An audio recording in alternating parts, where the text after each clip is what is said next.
새벽 휴대전화가 떨었습니다. 그 작은 진동 소리만으로도 가슴이 덜컥했어요. 인사보다 한숨 소리가 먼저 나왔지요. 전화 너머로 전해지는 그 깊은 한숨에서 무언가 달라진 걸 느꼈거든요. 안녕하세요, 청취자분들. 저는 김혜진입니다. 올해 37이고 지금은 혼자 살고 있어요. 오늘 나누고 싶은 이야기는 제가 최근에 겪었던 이별에 관한 얘기예요. 통화 기록만 늘어가고 마음은 점점 외로워졌습니다. 휴대폰 속 통화 기록을 보면서 그런 생각이 들더라고요. 언제부터 우리 대화가 이렇게 짧아졌을까? 예전에는 몇 시간씩 통화하던 사이였는데 말이에요. 처음에는 바빠서 그런가 보다 했어요. 직장 생활하다 보면 그럴 수도 있다고 생각했거든요. 하지만 시간이 지날수록 뭔가 이상하다는 느낌을 지울 수 없었어요. 오늘은 다를까 마음이 오래도록 무거웠습니다. 매일 밤 휴대폰을 들여다보면서 기대했던 것 같아요. 오늘은 예전처럼 다정한 목소리로 안부를 물어볼까, 오늘은 만나자고 할까? 하지만 현실은 늘 실망스러웠어요. 짧은 안부 인사나 업무적인 연락만 오갈 뿐이었죠. 통화 캡처 화면을 스크린샷으로 찍어두곤 했어요. 나중에 혹시 기억이 안 날까 봐서요. 지금 생각해보니 그때부터 이상했던 것 같아요. 연애를 증거 수집하듯 하고 있었으니까요. 연인과의 관계가 이렇게 불안해질 줄은 몰랐어요. 처음에는 그렇게 달콤했는데 언제부터인가 의심과 걱정만 늘어갔거든요. 그때는 제가 너무 예민한 건가 하고 스스로를 탓하기도 했어요. 하지만 나중에 알게 된 건 제 직감이 맞았다는 거였어요. 겉보기엔 모범이었습니다. 다른 사람들 앞에서 그는 정말 완벽한 남자친구처럼 보였어요. 사람들 앞에선 의자를 빼주고 과일 껍질까지 곱게 벗겨주었습니다. 친구들이 부러워할 정도로 세심하게 챙겨줬거든요. 혜진이 남자친구 정말 좋다. 어떻게 저렇게 배려를 잘해? 친구들이 자주 하던 말이에요. 그럴 때마다 뿌듯했던 기억이 나요. 하지만 둘만 남으면 말이 달라졌지요. 사람들이 없는 곳에서는 전혀 다른 모습이었어요. 냉담하고 무관심하고 때로는 짜증을 내기도 했어요. 마치 가면을 벗은 것처럼요. 식탁 위에는 껍질만 남고 마음도 함께 비워진 느낌이었습니다. 그가 다른 사람들 앞에서 정성스럽게 벗겨준 과일 껍질들을 보면서 허탈했던 기억이 나요. 그 정성이 진짜가 아니라 연기였다는 걸 깨달았을 때의 기분을요. 처음에는 이해하려고 노력했어요. 사람마다 표현하는 방식이 다를 수 있다고 생각했거든요. 남들 앞에서는 친절하지만 둘이서는 편하게 지낼 수도 있다고요. 하지만 점점 그 차이가 심해졌어요. 다른 사람들 앞에서는 천사 같다가도 둘이 있을 때는 마치 다른 사람이 된 것처럼 차갑더라고요. 왜 사람들 앞에서만 잘해줘? 제가 그렇게 물어보면 뭔 소리야? 평소에도 잘해주잖아라고 대답하곤 했어요. 하지만 정말 그랬을까요? 돌이켜보니 둘이 있을 때는 휴대폰만 보거나 텔레비전만 보거나 아니면 아예 말이 없었어요. 과일도 그랬어요. 다른 사람들 앞에서는 정성스럽게 깎아주면서 집에서는 내가 깎아서 먹으라고 하더라고요. 그런 일들이 계속되면서 둘 사이가 어정쩡해졌어요.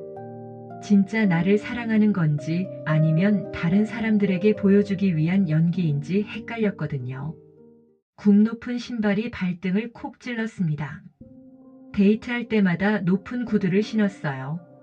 그가 키 큰 여자를 좋아한다고 했거든요. 제 키가 작은 편이라서 최대한 맞춰주려고 했어요. 힘들면 신지 말지 그 한마디가 더 아팠지요. 발이 아프다고 하니까 그렇게 말하더라고요. 배려하는 말 같지만 속뜻은 내가 알아서 해라는 뜻이었던 것 같아요. 그래도 보폭을 맞추려 애썼습니다. 높은 구두를 신고 그와 함께 걸으려고 노력했어요. 발이 아파도 내색하지 않으려고 했고 뒤처지지 않으려고 애썼어요. 하지만 그는 제 불편함을 알아주려고 하지 않았어요. 오히려 왜 이렇게 느려? 라고 재촉하기도 했어요. 발바닥에 굳은 살이 생기듯 마음도 점점 둔감해졌습니다. 매번 높은 구두를 신고 다니다 보니 발바닥에 굳은 살이 생겼어요. 그런데 마음에도 비슷한 굳은 살이 생긴 것 같았어요. 아픔을 느끼지 않으려고 스스로를 무디게 만들었던 거죠. 이 정도는 참을 수 있어. 연애하려면 이 정도 노력은 해야지라고 스스로를 달랬어요. 하지만 그런 마음가짐이 오히려 저를 더 힘들게 만들었던 것 같아요. 진짜 제 감정을 무시하면서 상대방에게만 맞추려고 했으니까요. 굽 높은 신발뿐만 아니라 다른 것들도 마찬가지였어요. 그가 좋아하는 스타일로 옷을 입고, 그가 좋아하는 음식을 먹고, 그가 좋아하는 영화를 보고, 제가 원하는 건 뭔지 점점 잊어갔어요. 오직 그를 만족시키는 것만 생각했거든요. 지금 생각해보니 그때부터 이미 건강하지 않은 관계였던 것 같아요. 한쪽만 맞춰주는 관계는 오래 갈 수 없거든요. 그런데 당시에는 그게 사랑이라고 생각했어요. 상대방을 위해서 희생하는 게 당연하다고 여겼죠. 하지만 진짜 사랑은 서로 배려하는 거잖아요. 한쪽만 일방적으로 맞춰주는 건 사랑이 아니라 의존이었던 것 같아요. 골목 술집 앞에서 기름 냄새가 코를 찔렀습니다. 그날은 친구들과 함께 나들이를 갔던 날이었어요. 그도 함께 했고 분위기는 나쁘지 않았어요. 간판 사진을 찍고 기다렸지요. 인스타그램에 올릴 사진을 찍으려고 술집 앞에서 포즈를 잡고 있었는데 그때 이상한 일이 일어났어요. 그때 친구 휴대폰으로 오늘 그 남자 내 거라는 소리가 흘렀습니다. 처음에는 잘못 들은 줄 알았어요.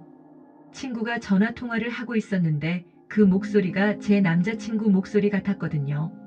장난이라 했지만 속은 오래된 술처럼 썼습니다. 이거 장난이야. 친구끼리 농담한 거야라고 친구가 황급히 변명했어요.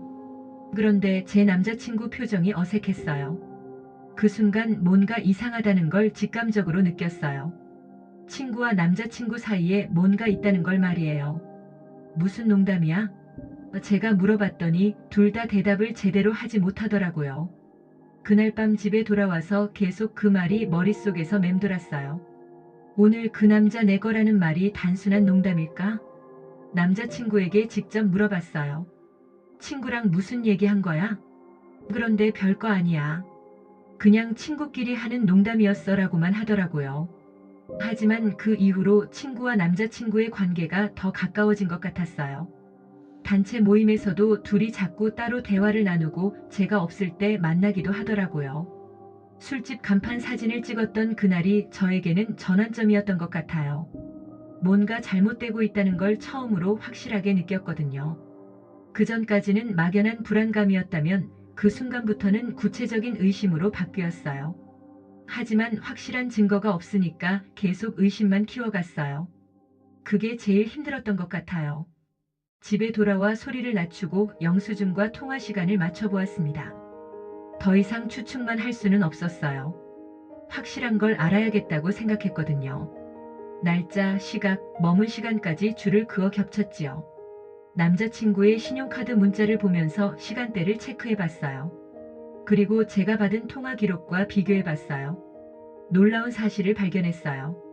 제가 통화를 못 받았던 시간대에 계속 카페나 레스토랑에서 결제를 했더라고요. 그것도 2인분씩이요. 장난이라는 말과 실제 움직임이 어긋났습니다. 분석표를 만들어서 정리해보니 패턴이 보였어요. 제가 야근하는 날, 출장 가는 날마다 친구와 만나고 있었던 거예요. 마음도 판단도 처음으로 분명해졌습니다. 그동안 혹시 내가 잘못 생각하는 건 아닐까라며 스스로를 의심했는데 객관적인 증거를 보니까 확실해졌어요. 영수증을 보면서 더 충격적인 사실을 알았어요.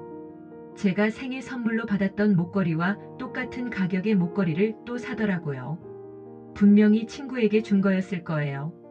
통화 시간도 분석해봤어요. 저와는 점점 짧게 통화하면서 친구와는 길게 통화하고 있었어요.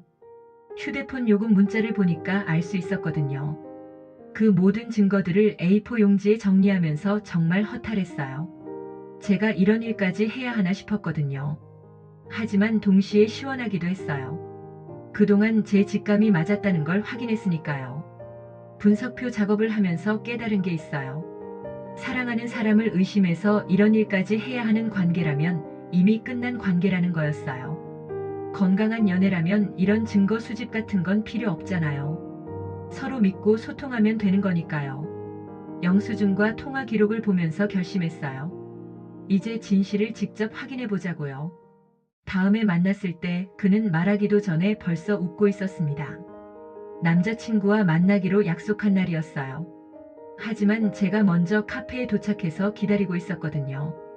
그런데 그가 들어오는데 표정이 너무 밝더라고요. 마치 좋은 일이라도 있었다는 듯이요. 여기까지만 하자. 제가 그렇게 말했을 때 그의 표정이 순간 굳었어요. 예상하지 못한 말이었나 봐요. 갑자기 왜 그래? 무슨 일 있어? 그가 당황하며 물어봤어요.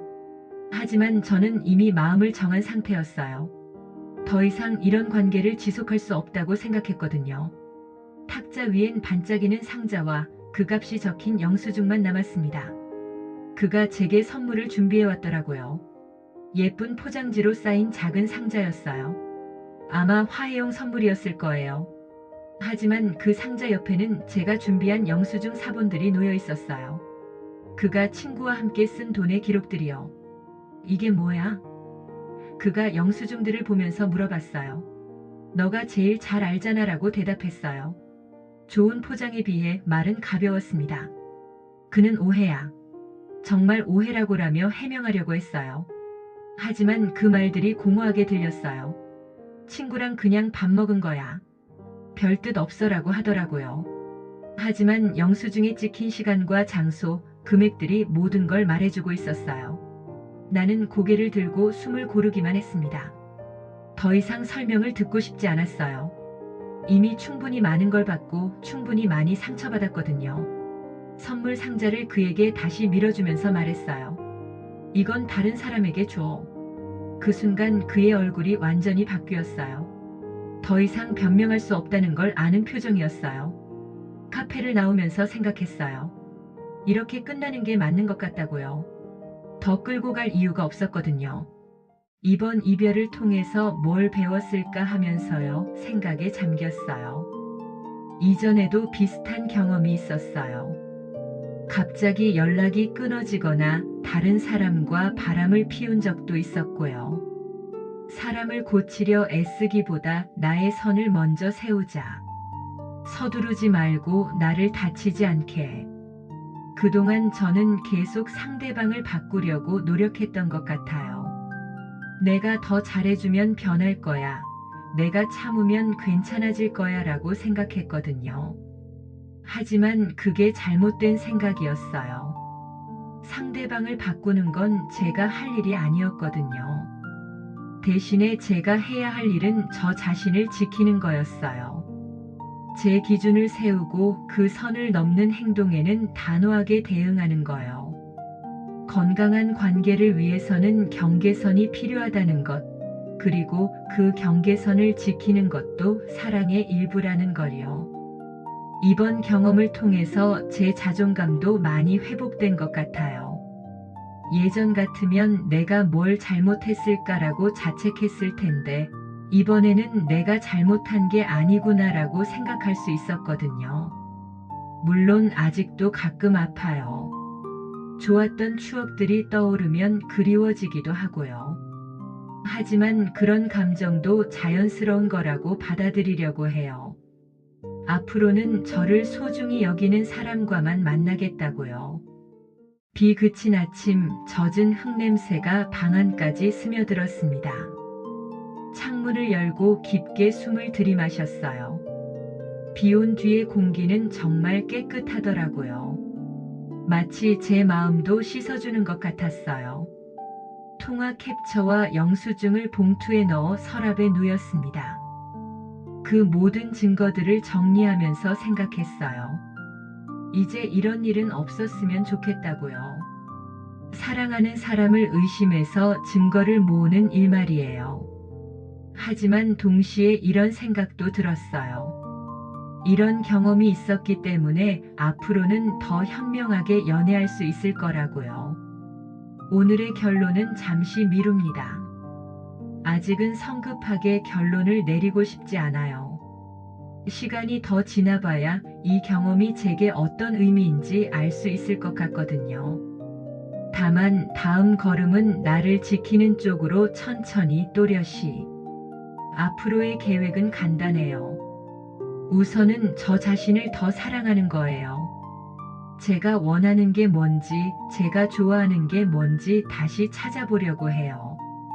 그동안 상대방에게 맞춰주느라 잊어버렸던 제 취향들을 되찾는 거죠. 좋아하는 음악도 듣고, 좋아하는 책도 읽고, 좋아하는 곳에도 가고요.